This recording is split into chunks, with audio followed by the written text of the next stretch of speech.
వార్తల్లోకి వెళ్తే కాక్రోచ్ గెలిచింది, ధర్మేంద్ర ప్రధాన్ రాజీనామా, ఆందోళన విరమించిన కాక్రోచ్ జనతా పార్టీ.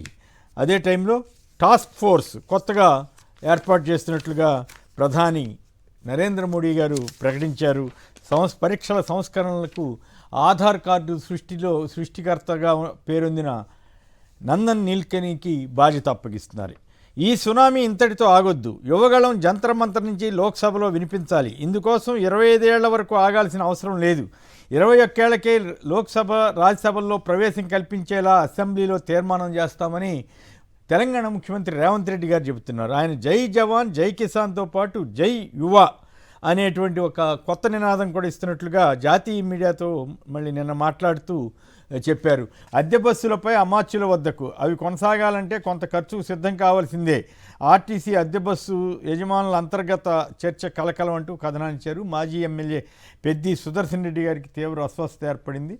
ఇక స్మార్ట్గా సాగు అంటూ రాష్ట్రంలో ఈ వ్యవసాయం సమస్య మీద వార్త ఇచ్చారు. తెలంగాణకు 3 బుల్లెట్ రైళ్లు వస్తాయని చెప్పి కిషన్ రెడ్డి గారు చెబుతున్నారు. అవి ఎప్పుడు వస్తాయో కానీ 10 ఏళ్ల ముందు నుంచే ప్రచారం అయితే సాగుతూ ఉంటుంది అనుకుంటా.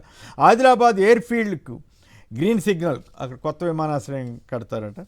అలాగే చిప్ డిజైన్ జీసీసీలకు ప్రధాన కేంద్రం హైదరాబాద్ అని మంత్రి శ్రీధర్ బాబు అన్నారు. ఈ అంటే ఈ ఓటర్ల జాబితా సవరణ జోరుగా సాగుతోందంటూ మరో వార్త ఇచ్చారు. ట్రైనీ ఐపీఎస్ అధికారి కృష్ణారెడ్డి పరార్, లైంగిక వేధింపుల కేసు సంబంధించి మొన్న హడావుడి అయింది కదా, ఆయన కనపట్టలేదట. ఇక ఏపీ వార్తలకు వెళ్తే లోకేష్ మీ సంగతి ఏమిటి అని ప్రశ్నించిన బొత్స, లోకేష్ రాజీనామా చేయాల్సిందే పర్వతరెడ్డి చంద్రశేఖర్ రెడ్డి డిమాండ్. కేంద్ర మంత్రిగా లోకేష్ తప్పుకోవాలి, వైసీపీ ఎమ్మెల్సీ కల్పలతారెడ్డి. డిఎస్సీలో అక్రమాలపై సిబిఐ విచారణ జరగాలన్న కొండ రాజీవ్. అలాగే ఎన్నో సాక్ష్యాలున్న డిఎస్సీ స్కామ్పై బుకాయింప, ధర్మేంద్ర ప్రధాన్ బాటలో రాజీనామా చేయాల్సిందే అని వైఎస్ జగన్ మొన్న ట్వీట్ పెట్టారు. అది కాస్త వైరల్గా మారింది నిన్న మళ్ళీ చాలామంది బొత్సతో సహా పలువురు నాయకులు ఇంక్లూడింగ్ నాగార్జున యాదవ్ తదితరులందరూ కూడా ఇదే డిమాండ్ చేశారు.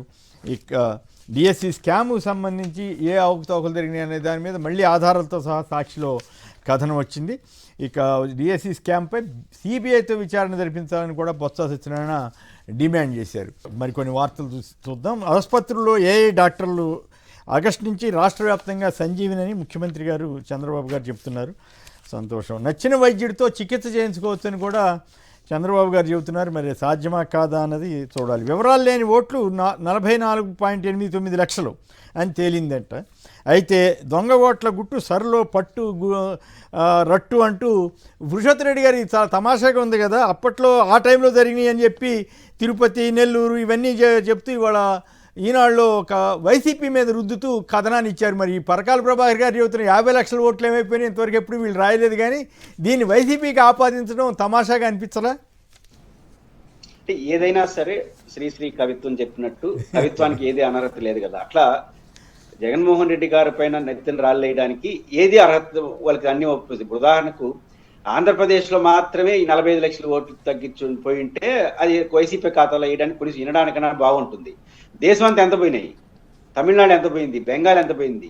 కాబట్టి డబులింగ్ ఉన్నాయి. రెండోది ముఖ్యంగా అర్బన్ ఏరియాలో డబులింగ్ ఉండొచ్చు, చాలా చోట్ల ఉంటాయి. ఇవన్నీ ఇంకా చాలా మంది గుర్తిస్తున్నది ఏంటి, అసలు ఇంతకుముందు వాలంటీర్ ఉంటే వాలంటీర్ తీసుకెళ్లి అన్ని వివరాలు ఇచ్చేవాడు అని, ఇప్పుడు అది లేదు. ఏదైనప్పటికీ కూడా ఇప్పుడు వచ్చిన వాటిలో దొంగ ఓట్లని ఎట్లా అంటారు?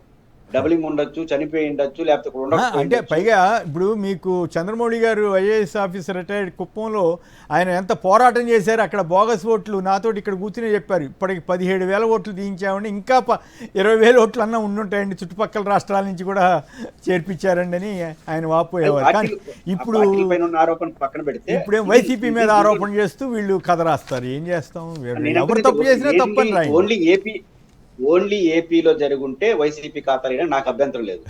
దేశవ్యాప్తంగా లక్షల ఓట్లు తొలగించారు కదా, దాని ఊరు ఖాతాలు వేస్తారు. వైసీపీ ఖాతాలు వేసేస్తే గొడవ లేదు కదా. తమిళనాడులో 75 లక్షలు కదా, రైట్.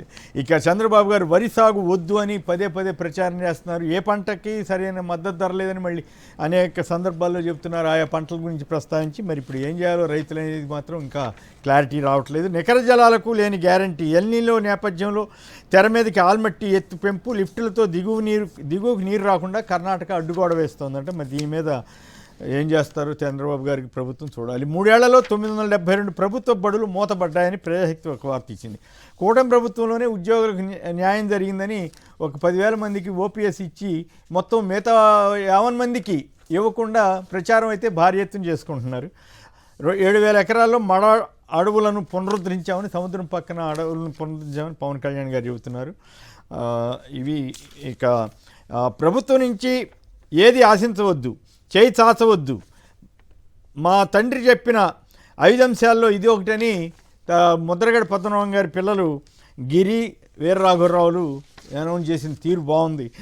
గొడ్డలి పార్టీ నేతలతో వేదికలు పంచుకోవద్దని చంద్రబాబు గారు అన్నారంట. బోండా ఉమా గారి వెళ్ళి అక్కడ ముద్రగడ సంస్మరణ సభలో పాల్గొన్న నేపథ్యంలో వారి వ్యాఖ్యలు చేశారట. దాని మీద ఎల్లో మీడియా వారు కొన్ని కథనాలు కూడా రాశారు. పైగా అసలు ఆశ్చర్యం, చంద్రబాబు గారు ఆ మాట అంటమేంటో అనుచితంగా పద్దాక వీళ్ళు అదే పెద్ద ఎత్తున ఫస్ట్ పేలో వేసుకుని సంతోషపడటం ఏంటో అర్థం కాదు. వివాదాల్లో బోండా ముద్రగడ సంస్మరణ సభల్లో వైసీపీ నేతలతో సాన్నిహిత్యమట. మరి ఈయన అడిగారట, మరి ఆయన పేరేది జగ్గంపేట ఎమ్మెల్యే గారు వీళ్ళంతా ఉన్నారు కదా, వాళ్ళు కూడా వెళ్ళారు కదా, వాళ్ళ సంగతి ఏంటని బోండా ఉమ్మ గారు అడుగుతున్నారట. మరోవైపు బాబు పాలన అన్నిటా అధమం అంటూ ఒక వార్త వచ్చింది. ఇంటింటికి అబద్ధం అని వాళ్ళ నుంచి టీడీపీ వారు తిరుగుతారట ఇంటింటికి. మరి అప్పుడు ఏ అబద్ధాలు చెబుతారు, నిజాలు చెబుతారా అన్నది మరో ప్రశ్న. తర్వాత భూమన కరుణాకర్ రెడ్డి రోజాపై అక్రమ కేసులు. ఇది మరీ దారుణంగా ఉంది. ఆంధ్రజ్యోతి వాళ్ళని ఆ పేపరు కాల్చారని చెప్పి ఆంధ్రజ్యోతి ప్రచురించిన తప్పుడు కథనంపై నిరసన తెలిపారని చెప్పి వీళ్ళ మీద కేసు పెట్టారండి. ఇట్లయితే మరి ఎన్ని కేసులు పెట్టి ఉండాల్సిందో గతంలో. తర్వాత ఇంకొకటి దళిత బాలికపై అత్యాచారం జరిగిందట సై జిల్లాలో. సో వీటి మీద చర్చలోకి వెళ్దాం. ప్రత్యేకించి ఈ పాలనకు సంబంధించి కాపు నేతలపై ఆంక్షలు పెట్టడం సరైందేనా? ఇలా ఒక పత్రికలో వచ్చిన వార్తలకు నిరసన చెబితే కూడా జైల్లో పెట్టే కేసులు పెడతారా?